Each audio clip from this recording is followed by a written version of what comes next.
there, it's Robin with Robin Ought to Know. Wanted to chat a little bit today about the advantages of leasing a car versus buying one. There, as I see it, three main categories of advantages. So let's start with the first one, the financial advantages.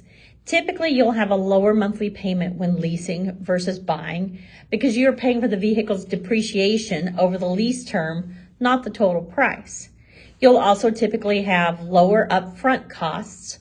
The down payment is usually less for a lease than compared to that of buying a car.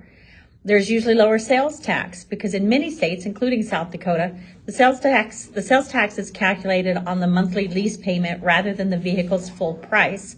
This can lead to significant price advantage for you or significant savings. And it's often easier to roll negative equity into a lease than it is a purchase. And then at the end of the lease term, you should no longer be in a position of having negative equity. So it's a good way to work yourself out of a problem if you find yourself in one with, again, the negative equity. Second category of advantages, they are the advantages of driving. You typically get to drive a newer car more often. Most leases are for 3 years, so you can regularly upgrade to a newer model with the latest features, technology, and safety systems. You get to drive new. And there's usually the reduced repair costs. The vehicle is typically covered by the manufacturer's warranty for the entire lease term, meaning most major repairs are covered. That's a load off of your mind. And the final category that I wanted to talk about regarding the advantages are the flexibility and convenience that come with leasing a vehicle.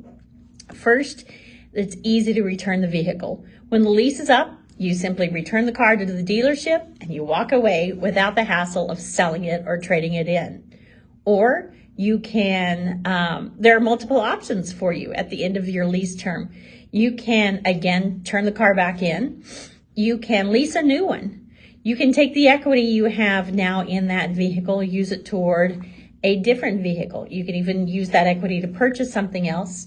Or you can even put the remainder of the car on an actual loan. You can refinance what's still owed on the car.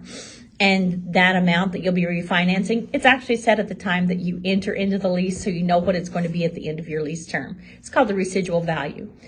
Finally, one more advantage that we can't overlook is the gap coverage.